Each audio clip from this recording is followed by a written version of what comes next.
표본 분포와 중심극한 정리. 여기 이제 중요한 거라고 이야기했죠. 자, 보겠습니다. 이게 모집단입니다. 모집단이고, 그 다음 여기로부터, 그죠? 표본을 이렇게 뽑습니다. 이렇게. 뽑았을 때, 표본에 나타나는 추정량. 여기 이제 평균이다, 평균. 여기 뭡니까? 분산하고,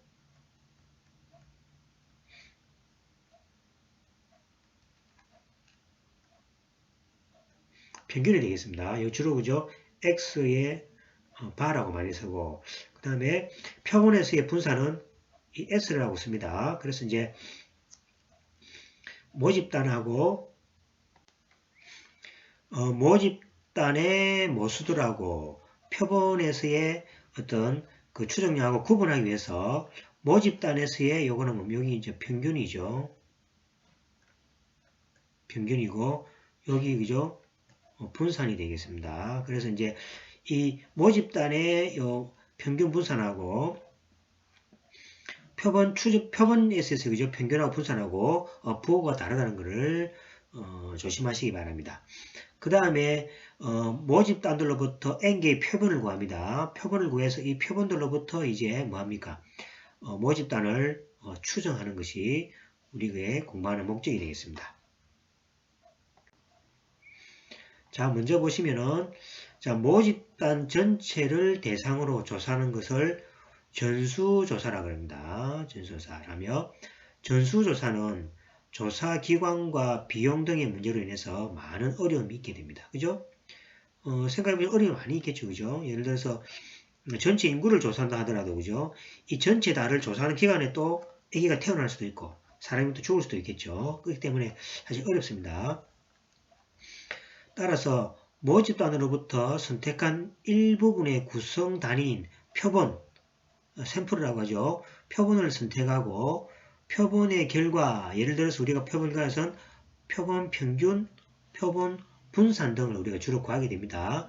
이거를 토대로 모집단의 성격과 특징을 파악하는 것이 통계학의 중요한 역할이며 이것을 통계적 추정 또는 추정론이라고 한다. statistical estimation에서 그죠? 이렇게 표시됩니다. 그래서 통계적 추정이라는 것은 표본으로부터 모집단의 성격의 특징을 파악하는 것이라 생각하시면 되겠습니다. 자, 그 다음에 표본으로부터 추론하고자 하는 모집단의 특성 중 가장 중요한 것은 평균과 그죠? 평균과 뭡니까? 표준 편차이며 모집단의 평균과 표준 편차를 뭐라고 하냐니까 모수라고 합니다. 모수라는 것은 파라메타를 해가지고 그죠? 모르는 수죠. 그러니까 모르는 수니까 그죠? 모수 이렇게 되겠습니다. 그 다음에 표본으로부터 얻은 평균과 이제 표본입니다. 으로부터 얻은 평균을 x바라고 쓰고 표준 편차를 s라고 씁니다. 이것을 뭐라고 하냐니까 표본 통계량 또는 표본 추정량이라고 합니다. 그러니까 이 표본이라는 자료가 그죠? 실제 모수를 정확하게 표시하는 거 아니죠. 추정하는 겁니다. 그죠? 그래서 이걸 갖다가 추정량이라고 합니다. 그 다음에 추정량은 모집단의 모수값을 추론하기 위해서 표본으로부터 얻은 통계량이다. 이렇게 아시면 되겠습니다. 자, 그 다음에 첫 번째 내용이 표본 평균들의 그죠? 평균과 표준 편차입니다. 자, 모집단에서 표본을 추출할 경우 한 번만 추출하지 않고 다음과 같이 여러 번 추출한다고 가정합니다. 즉, 표본 1, 표본 2처럼 n번처럼 일반적으로 표본을 추출한다고 할 때를 생각합시다. 그러면 표본 집단의 수를 우리가 n이라고 이야기하죠. 그래서 표본이 몇 개입니까? n의 개죠. 그래서 표본의 집단수는 n이라고 이야기합니다. 그래서 표본의 집단수를 n에서 5 이렇게 표시하죠. 5개 밑에 보시면 표본입니까? 하나, 둘, 셋, 넷, 5개죠. 그래서 이거는 뭡니까? n이 5가 되겠습니다. 그 다음에 표본의 원소의 개수를 표본의 크기라고 합니다. 표본의 크기라는 것은 뽑을 때 이 안에 포함되어 있는 원소의 개수를 이야기하고 아래에서 보시면 이게 10개입니다. 그래서 m을 10이라고 이렇게 아래처럼 이렇게 정의하게 됩니다. 자, 그러면은 xn에다 바를 붙이죠. 그러니까 일반적으로 xn이라는 바를 붙입니다. xn 바는 n번째 표본인 평균입니다. 그러니까 여기 10개 있죠. 10개를 뽑으면 10개 중에 평균이 있겠죠. 그러면 그거를 갖다 x1의 바, x1의 바입니다. 요 10개에 대한 평균. 또 10개를 뽑으면은 x2의 평균. 10개를 뽑으면 10개에 대한 평균이 있겠죠. 그걸 x2의 바랍니다. 또 10개를 뽑으면 x의 평균이 있겠죠. 이걸 x3의 바라고 합니다. 그 다음에 또 뽑으면 x의 4개의 바라고 합니다. 자, 만약 n개 같으면 그죠? n번째에 10개를 뽑으면 겠죠. 이것도 평균이 있겠죠. x의 n의 바라고 이렇게 표시합니다. 그래서 이제 표본에 뭡니까? 표본 자료에 대해서 평균을 구해서 그 평균 값들을 x1바, x2바 이렇게 붙이게 되겠습니다. 각 표본으로부터 얻은 평균을 우리가 뭐라니까 이걸 표본 평균이라고 합니다. 이것들을 뭐라 부르냐니까 표본으로부터 얻은 평균이죠. 이것을 갖다가 표본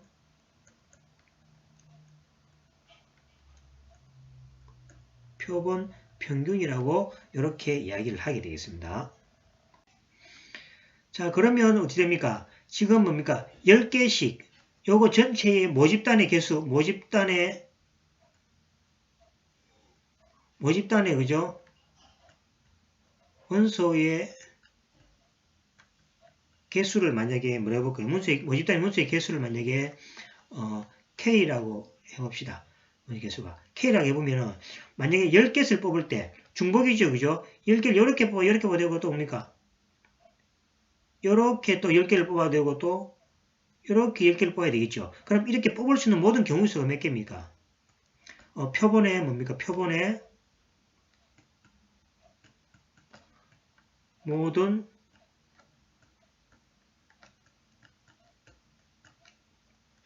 경우의 수는 뭡니까? 경우의 수는 10개씩 뽑았을 때 전체적으로 K죠. 그래서 10의 뭐가 됩니까? K승이 되겠습니다. 그래서 10의 K승만큼 뽑을 수 있다는 이야기죠. 그래서 이제 지금 10개씩 해가지고 하나, 둘, 셋, 넷, 5개만 뽑았죠. 그죠? 그런데 모든 것을 빠짐없이 다 한 번씩 해본다면은 그거에 뭡니까? 모든 경우의 수가 10의 K승이다 라는 것을 알 수가 있겠습니다. 자, 그래서 10의 K승계를 우리가 이 많은 걸 다 뽑을 수가 없죠. 만약에 이 개수가 40개라 하면은 10의 40승 아닙니까? 엄청 많죠. 이 아래 점들이 뭡니까? 100개라 해버리면은 10의 100승이니까 엄청나죠. 그죠? 그래서 이제 그거를 다 뽑을 수가 없기 때문에 우리가 필요한 게 뭐가 필요합니까? 표본이 필요하다는 거죠. 그래서 표본을 통해서 전체를 뽑지 않아도 예측할 수 있다라는 겁니다. 자, 각 표본으로부터 얻은 표본 통계량, 즉 뭡니까?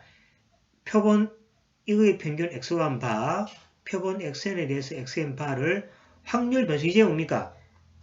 요걸 뽑을 때 뭡니까? 경우수가 굉장히 많죠. 그것들을 이제 변수화합니다. 그래서 이제 이거를 x1 바가 될 수도 있고 x2 바가 될 수도 있고 xn 바가 될 수도 있죠. 이거는 뭡니까? 변화되는 거죠. 이 표본을 뭐를 선택하냐에 따라서 뭐가 변합니까? 평균이 변하죠. 요래 뽑을 때 평균이 변하고 이때 표본에 따라서 평균이 변합니다. 그죠? 그래서 움직이는 변수가 된다 해서 그죠? 이걸 확률 변수를 우리가 x 바를 씁니다. 앞에서 우리가 지금 x를 썼죠. 앞에 변수를 x를 썼는데 지금 우리가 표본으로부터는 변수를 그죠? x 바라 씁니다. 그래서 이 확률 분포를 표본 분포로 한다. 이렇게. 즉 다시 말하면 이 말입니다. 확률 변수 x 바라는 것은 x1 바가 될 수도 있고 x2 바가 될 수도 있고 xn 바가 될 수 있는 이 모든 공간에 대해서 그죠? x바가 취할 수 있는 거죠. 그래서 요거 변수입니다. 이건 변할 수 있는 거죠. 여기 지금 평균들이 변하는 변수로 해서 그죠? x에다가 바를 붙입니다.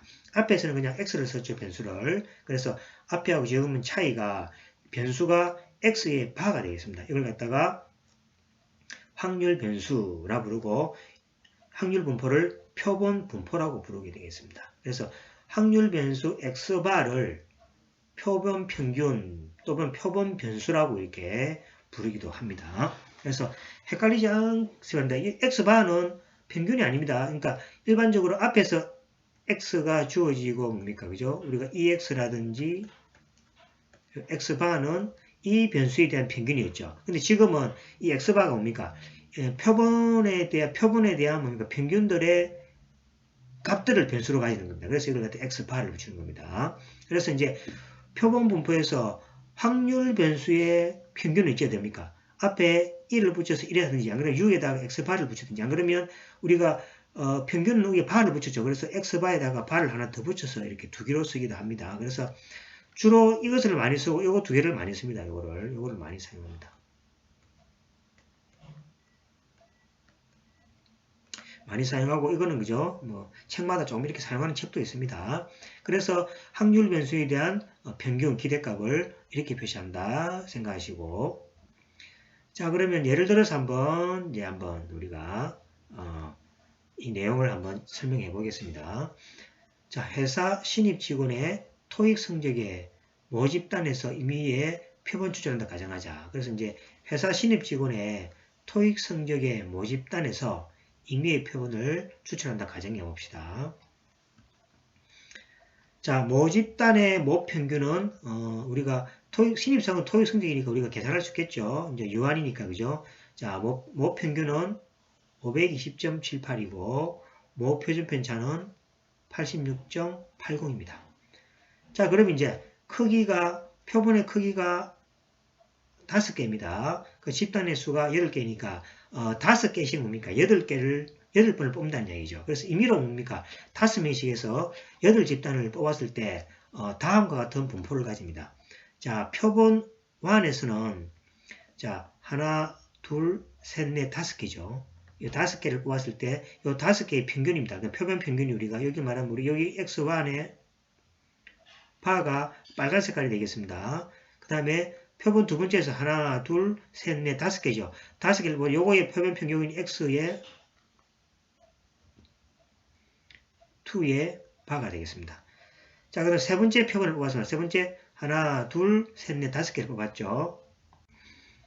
자, 그 5개를 뽑은 데 대한 평균을 내보니까 여기 표본이 생기고 이제 x의 우리가 3의 바가 되겠죠. 그 다음에 네 번째 표본을 뽑아서 하나, 둘, 셋, 넷, 5명에 대한 평균을 구해보니까 거기 여러 명을 x의 뭐가 됩니까? 4의 바가 되겠죠.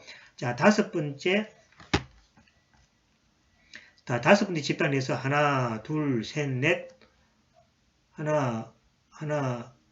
둘, 셋, 넷, 5 겹칩니다. 그죠? 5mm에서 해보니까 평균이 삼각형의 평균입니다. 여기 나왔습니다. 그래서 이걸 x의 5의 바가 나왔습니다.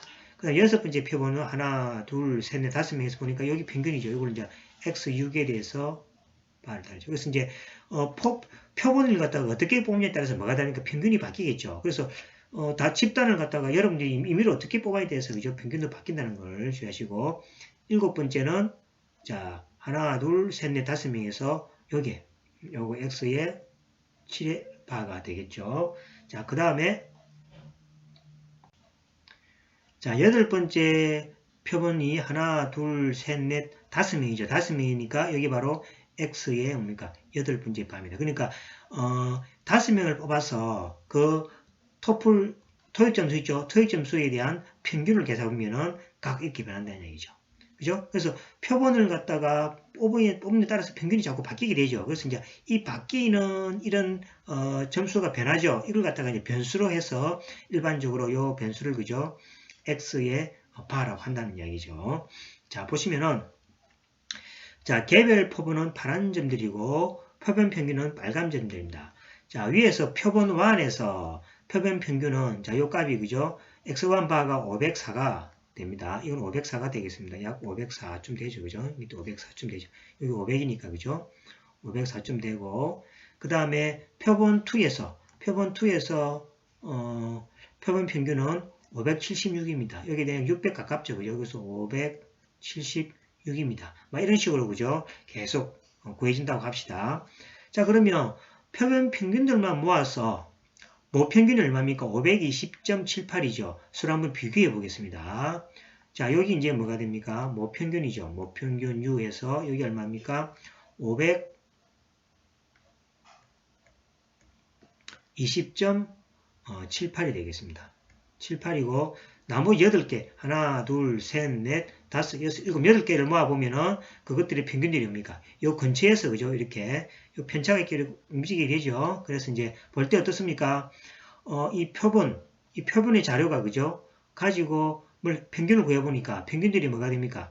요 모평균에 가까이서 이렇게 움직이게 되죠. 그래서 이거를 통해서 이 모평균을 한번 추적할 수 있는가라는 이제 문제를 이제 공부를 하게 되는 겁니다. 그래서 표본 평균은 모평균과 비슷해 보이죠.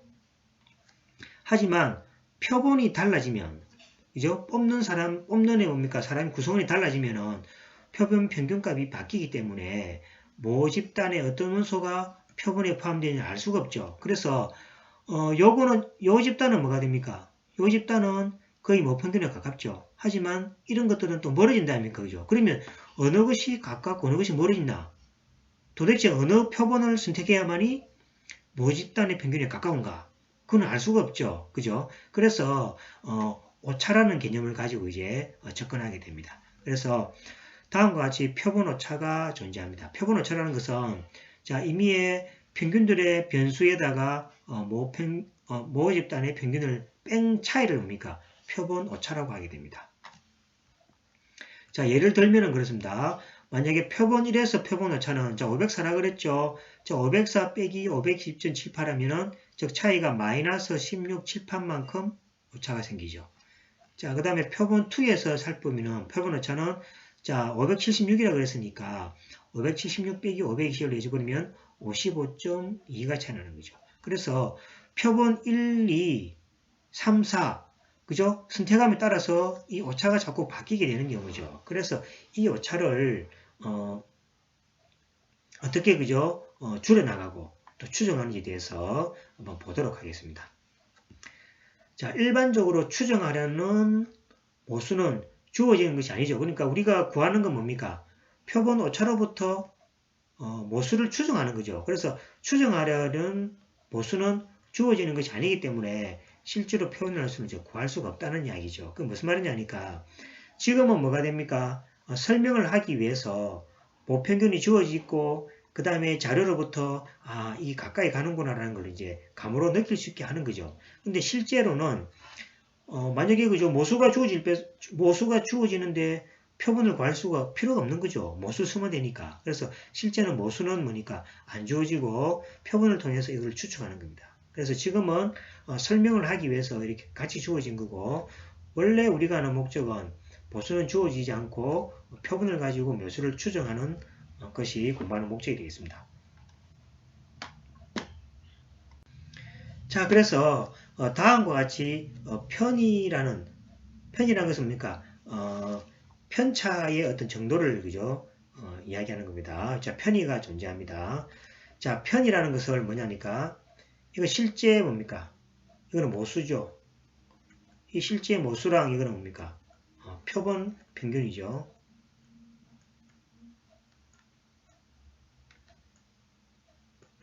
이거는 모수의 평균.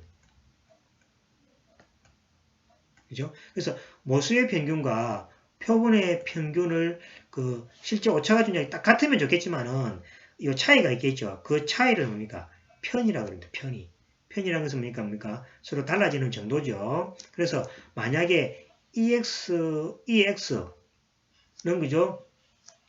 이야기했죠. 표본 평균의 확률 분포에서 기대값이다 라고 이야기했고 만약에 이게 같아지면은 그죠?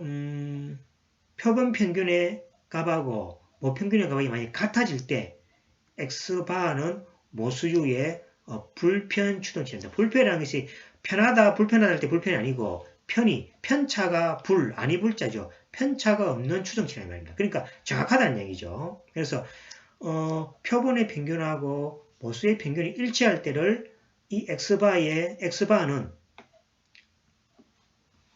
표본 평균이죠. 변수죠. 이거는 모수유의 불편 추정치라 이야기합니다. 그래서 다음과 같은 이론이 성립되어 있습니다. 자, 불편 추정량에서 표본 평균입니다. 표본 평균 X바에 대한 확률 분포, 확률 분포, 이거 줘야 됩니다. 확률 분포입니다. 자, 확률 분포의 기대값은 모평균과 항상 일치한다. 즉 뭡니까? 즉 뭡니까? 불편 추정치가 전혀 불편 추정치가 이건 이제 불편 추정량입니다. 그죠? 그래서 표본 평균에서 확률 분포에 대한 기대치는 모 평균과 항상 일치한다고 알려지가 있습니다. 이거를 갖다가 불편 추정량이라고 합니다. 그래서 표본과 모집단에 대해서 어떤 거죠? 알려진 사실이 하나 주어지가 있습니다. 자, 그 다음에 표본 평균 xy에 대한 확률 분포의 표준 오차입니다. 그래서 이제 우리가 앞에서 우리가 배웠을 때 표준 오차는 우리가 뭡니까? 모 표준 오차는 모 표준 오차죠. 모 표준 오차는 뭐가 됩니까? 시그마라고 배웠죠. 그런데 이제 표본에 대해서 표본 오차는 다르게 표시합니다. 어떻게 다른지를 한번 보도록 하겠습니다. 자, 표본이 바뀔 때마다 표본 평균은 달라진다. 맞죠? 누구를 뽑느냐에 따라서 평균이 달라지는 것과 같은 말이죠. 자, 불편 추정량으로부터 자, 표본 평균에 대한 기대치와 모 평균이 같아진다는 것은 알려져 있죠. 그래서 유일한 오차는 뭡니까? 이제 표준 오차만 남아있는 거죠. 그래서 표본 평균의 표준 오차를 구해야 하며 이를 뭡니까? 평균의 표준 오차라고 부르며 다음과 같습니다. 자, x바에 대한 표본 평균은 루트 n에 대한 시그마입니다. 그래서 n값이 뭐였죠? 뽑는 거죠. 그 집단을 많이 하면 많이 할수록 결국 n이 무한대로 간다는 이야기가 뭡니까? 전수조사라는 이야기죠. 즉 n이 무한대라는 이야기는 저 뭡니까? 전수조사라는 이야기입니다. 그죠? 전수조사니까 당연히 시그마로 가까이 가겠죠. 그래서 보시면은 자, 표본의 크기가 클수록 이 오차가 줄어들며 실제 뭐가 됩니까? 이 값하고 거의 뭡니까? 같아지더라라는 이야기가 되겠습니다. 그래서 다음과 같은 정리가 하나 존재하게 되겠습니다. 요거는 이제 대단히 중요합니다. 3개. 그죠? 자, 표본 평균에 대한 확률 분포의 특징입니다. 앞에 우리가 배웠던 그 분포하고 표본 평균의 분포하고 조금 다릅니다. 자, 표본 평균 x바에 대한 확률 분포의 기대값은 모평균과 일치한다. 즉 여기 성립한다는 얘기죠. 그 다음에 표본 평균에 대한 확률 분포의 표준오차는 자, 표준오차는 이겁니다. 자, 이거는 루트 n분의 시그마입니다. 여기서 표본의 크기가 n가 커질수록 오차는 줄어드는 거죠. 그죠? 그래서 이제 요거를 꼭 기억하시고 요거는 또 이렇게 쓸 수 있죠. 시그마는 뭐가 됩니까? 루트 n 곱하기 그죠? 시그마의 x바 되는 거죠. 그래서 요것을 구할 수가 있다면 요걸 곱해서 그죠? 또 이것도 구할 수가 있고 상호 뭡니까? 정보를 주고받고 할 수가 있게 되겠습니다.